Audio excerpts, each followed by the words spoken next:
queens, welcome back to my channel and welcome to episode 1 of series Smash. So as you may know, one of my goals this year is to reduce my currently reading, just get through series that I have owned the entire series of for a while, just in general be reading series. So I thought I would start a video series with the goal of getting through my series. In this first episode I'm kind of just gonna mood read through series that I'm really excited to continue, series that I might have put off for a while but just in general ones that I am really excited to get to. In future installments of this I might use like a random number generator or like a prompt jar or something like that just to spice things up a bit and force me to get to the series that I've been putting off. But to start us off, to ease us into this series, I'm just gonna mood read my way through the series I want to read. So I currently have 38 series on my like ongoing currently reading series. 13 of them I only have one book left until I have finished the series, but in total it is 38. There are also 6 series that I'm fully caught up on, but they are still being released, and so probably throughout the year some of those will be moving back on to my ongoing series. Some of them I think the next book doesn't come out until next year, but in general they can move on to the 38. But for now our starting number is 38 currently reading, and 13 of those can be knocked off with one book. Some of the series I have as well I started way back in 2017, so I definitely need to be going through my list of series and deciding if any of them need to be DNF'd. That might be a future video, who knows, but for now I'm just going to sort of talk through what my options are for this vlog and then get straight into it. Okay, so these are sort of my most anticipated options. We have Hook, Line and Sinker by Tessa Bailey. I gave the first book I think 4 or 5 stars and I only need to read 1 to finish the series. We have The Ballad of Songbird and Snakes by Suzanne Collins. Obviously this is the Hunger Games prequel. The next one is coming out in March I think it is, so if I read this I'll be caught up for a little while and then I'll be back to one more to finish the series. I do want to get to this soon because I want to read the next one. I'm way more interested in Haymitch's story than Snow's, but I'm going to read them in order. But I'm just not sure I'm in the mood for like a dystopian at the moment. We have A Court of Silver Flames by Sarah J Maas. I started this series in I think 2023 and I read ACOTAR to A Court of Frost and Starlight, not completely back to back but like fairly close together, and I just never got to this because I'm intimidated by it. I don't want to read from Nesta's POV, I don't like her, and I've just put it off mainly for that reason and the fact that it's a really big book, but I do really need to get to it. And having read a bit more romantasy recently, it's definitely put me more in the headspace to continue this series. It won't be finished because apparently she's writing more, but we've not heard about that for a while, so who knows. The Right Move by Liz Tomford is the second book in the Windy City series. I do have another vlog that I could read this for coming up soon, but I just desperately want to get through this series. This is the only one I own that I need to read, but I did really enjoy the first one and I'm excited to continue. And this one is Basketball, I think. We have Yours Truly by Abby Jimenez. I've been wanting to continue both Abby Jimenez's series for a while now. This is the one I'm more anticipating, I think because Part of Your World I read more recently, so it's more fresh in my brain. But there's also like more to read in this series because her first series is just a trilogy. This one is a trilogy but it's also got a novella, and then I might be going insane, I might be making things up, but I swear I heard someone say that you need to have read this series to read Say You'll Remember Me, even though it's not part of the series. I'm not sure. So just in case I do want to finish this series before reading that one. And I would love to start being an up-to-date on Abby Jimenez girly, and so I want to be keeping up with her new publishers whilst I'm getting through her backlog. I've also heard a lot of people say this is a favourite in the series, so that excites me as well. Our final option I have actually started. I started it last night. It's on theme with the t-shirt, Reckless by Elsie Silver. I did not realise how long it had been since I'd read the Chestnut Springs series. I go on about how Elsie Silver is a favourite author of mine, I go on about the Chestnut Springs series, but this is the only series I've started from her, and I've only read the first 3 books. I realised I read them in 2023, I think it was, so I really need to get back to these, and I adore her writing and I really want to get through these and I want to get through the rest of her series. But they are all kind of connected, so I want to read one series at a time. So yeah, this was like the one I was most excited for to start this vlog for, so I've already started it. I did film a little update last night in bed. How good a quality that clip was, we'll find out. We'll find out when we edit. I might have to pop in sort of re-going over what I said in that clip. But yeah, I have been wanting to get back to this series for so long, so it's time that I finally do. I started Reckless last night and I I'm already obsessed. It's been over a year. I just checked and I read Powerless in September 2023. So it's been a while since I read Elsie Silver, and I'm just so happy to be back with her characters. I've been able to do it this whole time. I've had the books this whole time, or at least for a good while. It's not like I've not had the opportunity. Don't know why I've not gotten to it, but yeah, I'm just so happy to be back with Elsie's characters, and I think this is in the running for my favourite of the series. So we've got Winter, who is the half-sister of Summer from the first book, and Theo, who is Rhett from the first book, sort of protege. He's a bull rider, his dad was a bull rider, his dad is the one who mentored Rhett, and Rhett is now mentoring him. When they first meet each other, it's not that they don't get on, but they're sort of at each other from the word go, and then they end up having a one-night stand. A couple of weeks later, Winter finds out that she's pregnant and tries to contact Theo, and it appears that he wants nothing to do with her or the baby. So Winter is actually quite hurt by this, because as much as she saw him as a one-night stand and a chance to have a bit of fun and let loose, the impression she got from him was not the kind of person who would abandon someone he got pregnant. And then we cut to 18 months later. Obviously the baby has been born and Theo is back in town for the first time since everything that happened, and this is the first time that Winter is seeing Theo since she told him she was pregnant. And obviously, you know, this is a romance between Winter and Theo. It becomes pretty clear pretty quickly that there was some sort of miscommunication going on, and Theo had no idea that she was pregnant with his child. Where I've just got to, Theo and Winter have told the rest of the Eatons that Theo is the dad, because Winter was just telling everyone it was a one-night stand, she couldn't remember, because she felt very embarrassed. She had just left her husband and felt everyone was always pitying her for not being wanted, and so she couldn't take admitting that Theo didn't want her either and didn't want her child, which is why no one else knew who the dad was. But now that he's actually in her life and trying, like, she's happy telling everyone that he's the dad. And Theo, man, I'm already in love with him. He's just so sweet, but also the banter between them, I love it. And I just love the banter between the whole family, to be honest. That's just one of the things I love about this series. Like, I can't believe it's taken me this long to finish the series, because I really, really, really do love every book. Like, I was literally up till ridiculous o'clock last night because I couldn't make myself put it down. I kept on being like, I'll finish this chapter, and then being like, no, but I want to carry on. I genuinely had to force myself to go to sleep instead of continuing reading this book last night. So yeah, I'm very excited that I'm back in this world. I'm very excited to continue through Elsie Silver's work. I am back having finished Reckless, and it's a 4.75. I am in love with Theo Silver. It may be recency bias, but this might be my favourite series so far. I was talking to my friend and she said like this is her favourite in the series, and I totally see why. I just love this man. I don't think I mentioned in the last clip, because I had gotten up to this part, but I just think I forgot to mention it. When he finds out that he has a child, and not only was he not in this child's life for the first 9 months, but he wasn't there for Winter through the pregnancy, through the labour. This man breaks.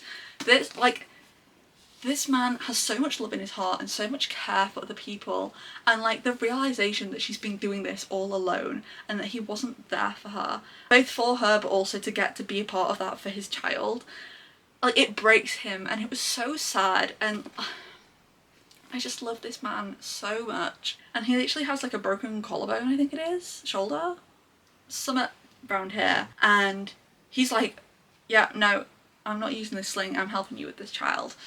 And just everything he does, like this, from the second he finds out about his daughter, everything he does is for his daughter and for Winter, and he's distraught that he wasn't there for her, because he, like the whole reason he's been gone for 18 months is because he's trying to clean up his act. The second he met Winter, he was like, I want to marry that woman, but I'm a bit of a man whore, I need to change myself. And so he was like, I'm not going to come back to Chestnut Springs until I'm a better man. I love him. I love him. The third act conflict as well. What a beautiful, beautiful conflict. First of all, they both handle it amazingly. Well, he makes a bad choice in his immediate response, but he does immediately regret that and immediately apologises about it. She comes to him because he's currently on the road for the bull riding championships, whatever. She comes to him because she's like, no, I'm not okay with this situation. I'm gonna come to you and we're gonna talk about it together in person, not over the phone, none of this. It's neither of their faults. It's an external situation which I want to punch the external person responsible. I'm trying to be careful about how I word it so I don't give away too much, but I'm gonna kill that person for how they intervene. Winter is a very independent woman and she's very much like, I don't need your help. I don't need you to stand up for me. I don't need you to defend me. And he's just like, yeah, I know, but I want to. I'm not doing it because I think you can't. I'm doing it because I want to be there for you. I want to help you. And you deserve someone who does that for you. You shouldn't have to do it all by yourself, even if you can. And I just love him so much. Oh, and like one of the first nights that he's helping look after their daughter, I've already forgotten the daughter's name. Vivian, and they call her Vivi. One of the first nights that he's helping look after her, he's like, no, I'm gonna stay up with her. Like, you've been doing this alone this whole time. You need some sleep. Let me look after her. I have plenty of nephews and nieces and cousins or whatever that I've looked after. I know how to look after a child. I'm fine. Get some rest. And when Winter wakes up, she finds that he's crawled into the crib with Vivi to help her get to sleep. It's just so adorable. And then as well, like, you've got Winter's relationship with Summer, who is the female main character from the first book, and like we get a lot of that relationship healing as well. Obviously we did have the time jump and there's obviously been a lot of progress in that time, but they're still not fully there, and we get some beautiful moments of their relationship healing as well. Just I love the characters. I love Elsie's characters so much. And I want her to never stop writing. I don't want to leave these characters, but also I know that I've got 2 other series, you know? I don't know what I'm going to do when I have to like wait for each release, but I do want to get to that point because I want to eat up all of the books. I've just finished filming my TBR Vets video, so much apologies if I look a bit sweaty or out of breath. I am, but I did finish Yours Truly by Abby Jimenez. No, I did not update you partway through it. We're gonna ignore that. I loved this. I go on a lot about how much I like Abby Jimenez to my friends, but I actually haven't read a book of hers since I think January last year, or like definitely early days last year. And it was just so nice to be back in Abby's world. I love her writing. I love like the depth she brings to her characters. So in this we're following Brianna, who is Alexis from Part of Your World's best friend. She still lives in the city, still works at the same hospital, and a new doctor has arrived at her ER, Dr. Jacob Maddox. Now they don't get off to the best start. It's sort of bad first impressions, and because Jacob has severe anxiety, he decides that the best way for him to try and apologise and try and get off on a better start is to write her a letter. Brie reads this letter and it's basically him explaining all the negative impressions that she has of him, the reason behind those, and also apologising for his behaviours. And he explains that he has anxiety, and so meeting new people and situations like this, brand new job, brand new people, is very stressful. And she sort of immediately feels horrible for the way she's treated him, because she's like, I've just made it even worse for him. And she actually decides to write a letter back because she figures that's the best way to respond, like to help with his anxiety. And they sort of start this back and forth writing letters to each other.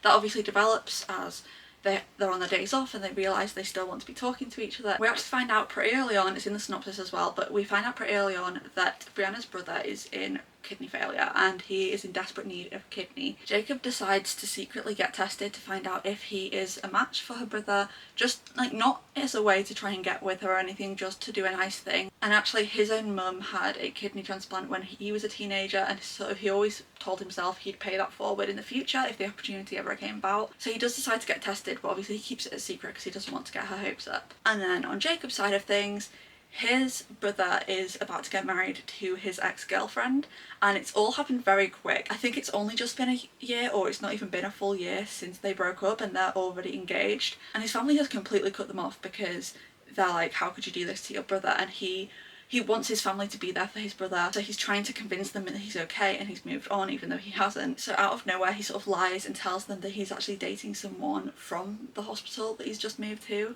and that that's why he moved hospitals. And he actually does end up asking Brianna if she can pretend to be his girlfriend in front of his family, just so that they believe he really has moved on. I think the whole relationship between them is so sweet. It might sound like the bare minimum, but Brianna is just so considerate of how Jacob's anxiety affects his daily life, and sort of little things that she can do that can make his life a million times easier and make pretty much no difference to her, which compared to his ex is just a huge difference. There's one point where he comes to visit Brianna. Her first question, number one, is, are you sure you want to do that? It'll be a load of strangers, like, you don't like meeting new people, like, you don't have to come. Like, she wants to make sure that he's not just doing that because it's what he thinks she wants. And then once he is like, yeah, no, I definitely want to do it, she immediately sends like a huge paragraph of a text explaining who's going to be there, a bit about them. She takes a picture of the house they'll be staying at, of the drive so he knows how to park. She lets him know that the house used to be a B&B, and so there's probably still pictures online if he wants to get a bit more info. She tells him what kind of activities they can expect to be doing, like simple things, but it makes such a huge difference to him, and it helps him to realise that the failure of his last relationship isn't because of him. It wasn't because he's a burden, it's because they just clearly weren't for each other. They have two completely different ways of life that just don't gel. Whereas, yeah, Brianna might be a sociable person, but not in a sense that she's gonna like drag him to things that is gonna make him more anxious. But then, like, at the same time, she's very supportive of the way she views relationships. Because of the fact that her ex-husband treated her awfully, she has a very like negative outlook on relationships. Her dad left her mum when she was pregnant with her younger brother, and then her ex-husband left her. Like, she has a very negative outlook on men. Like, she believes like no matter how much you trust them, no matter how much you believe them, they will eventually leave and betray you. Instead of getting angry at her like, I'm not your ex kind of situation, which I get is a completely valid reaction to an extent, he's like, how can I help you? How can I reassure you that I'm not going to do that? How can I show you that that's not going to happen with me? And she's just like, well, you don't know if your feelings are going to change. You can't know that. And obviously it is a problem if someone always treats people like they're going to hurt them further down the line, but he respects and understands that that's coming from a place of hurt and pain and trauma. It's not coming from a place of malice, and he wants to support her through that and help her through that and help her see that it can be better and it can be different. Yeah, I just really loved this. I gave it 5 stars. I don't think I've actually said that yet, but I gave it 5 stars. Again, like Reckless, it might be recency bias, but I think this might be my favourite out of the 2 so far in this series. They're both so sweet and they're both so wholesome with each other, and it's beautiful to read. The only reason I didn't read this in one sitting is because I started it quite late, and so to read it in one sitting I would have had to stay up till like 12, like afternoon. And that is genuinely the only reason I didn't read it in one sitting. I ate this up and I just can't wait to continue the rest of her books. I've got at least 2 ready to go, and then there's a novella that is part of this series that I have to finish this series to read first, and I cannot wait. And I will never stop recommending Abby Jimenez to people. If you're not typically a romance person, Abby Jimenez is going to be your romance girly, I'm telling you. So for my next book, I decided to send a poll to my friends asking which book to read based on the emoji. So I'll put the results of the poll up here. The winner was A Court of Silver Flames by Sarah J Maas. Now, I went back and looked, and actually I read Frost and Starlight back in 2023. I didn't realise it had been that long, but I've just been so intimidated by this book. 1, she's huge. 2, is from Nesta's POV, and I hate Nesta with a passion. So I did spend the entirety of yesterday watching Cari Reads' unhinged recaps of the first 4 books, just so that I could get a refresher. I remembered tidbits, but I was like, I want to make sure I can fully immerse myself in the story. And then I did start this last night, so I've got 100-ish pages into the book so far. All I really have to say so far is I hate reading from Nesta's POV. A lot of people have told me that she gets redeemed in this book. You'll like her by the end of it. Some people have said they still don't like her. I feel like I might be in that camp. I'm reading it and I'm like, Nesta, shut up. I'm like, I get it, you've been through a trauma, but so has everyone else in this fucking book. Everyone has a boatload of trauma. No one's worse than anyone else. Like, they all have severe trauma. It's been a year. Stop being ungrateful to your sister, first of all. She has like a screaming match at Feyre being like, you're the reason I'm stuck here and all this. And I'm just like, babes, you'd be dead if it wasn't for Feyre, so shut up.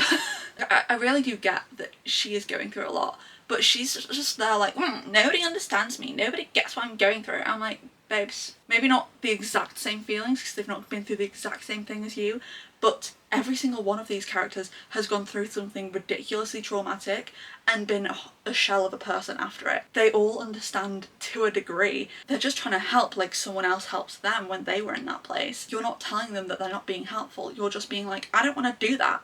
You're not letting them know that that's actually not any help whatsoever. Like, she's acting like they just want to control her, and like all these people just care about her. Even Reese, who does not like her for good reason, even Reese, it's because he's trying to help her and he's seeing how upset it's making Feyre the way she's acting, and he's just trying to help her and she's just being a bit of a brat. Like, part of me feels bad saying this because like she is traumatized, but at the end of the day, like, name one character in this series that doesn't have a shitload of trauma. And obviously we've still got like 600 pages to go, so a lot can change, and I do know a huge spoiler in this which is probably part of the reason some people find her redeemed. Knowing that out of context, it still doesn't redeem her to me. Maybe by the time that we actually read it within the context that will change, I don't know, but as of right now I'm just like, Nesta, shut the fuck up. I want to read from Feyre and Reese's POV. I'm so glad that we have Cassian's POV, because if I had just had to read from her point of view, like, I don't think I could force myself through it. But yeah, it has been a hot minute since I last spoke to you, and I'm gonna be so real, it's been 18 days since the last time I picked this book up. I just have no motivation to read it. And yes, I did put it on pause whilst I went to London because I wanted to read Bright Young Women whilst I was in London, so that vlog would be a bit more interesting, seeing it was only a one book vlog. However, even before then I wasn't reaching to pick it up. I was reading like maybe 50 pages a day, which yes, isn't nothing, like that's a very reasonable amount to read a day, but when recently I've been reading over 100 pages a day most days because of the books I've been picking up, and then this, I could barely force myself to continue after 50 pages. Like, I just have no motivation to pick it up, and I didn't want to force myself to do that. So yes, I have also since started another book for another vlog and just put this off, but I've just not filmed this clip yet. I've decided I'm gonna soft DNF this. I need to read this at a time where I can read it at a really slow pace, maybe in the background of reading something else, and that's just not right now, and it's kind of putting me in a slump. Well, it was until I stopped reading and started choosing other books. So I'm gonna soft DNF this. I might wait until we've heard more about a sixth book coming out to actually pick this back up. I hate reading from Nesta's point of view. I hate it. I hate her, and I'm just not having a fun time. But I do enjoy the series, so I do want to eventually finish this, but it's not gonna be right now. And I was gonna pick up a random shorter sequel to make this vlog still a 3-book vlog, but I had been put in such like a slump from that. I'm feeling so guilty that I was reading something other than what I'd planned that I ended up just not reading for like 9 days straight. So it got to the point where I didn't have time to read another book for this vlog, so this is just going to be a 2-book vlog for now. Not a great way to kick off this series. I promise that the next series smash video will be more interesting. I will read more than just 2 books from 2 of my favourite authors, and we will actually make some level of progress in series. But for now, this is where we're at. So sorry about that one, but the vlog is going to be ending here. So if you did get this far, leave the bat emoji for the bat boys. If you would like to follow me on Instagram, I do have a bookish Instagram which is always linked down below, along with all my other social medias. If you like this video, it would be so much appreciated if you gave it a like, and don't forget to subscribe if you'd like to see more from me. Bye!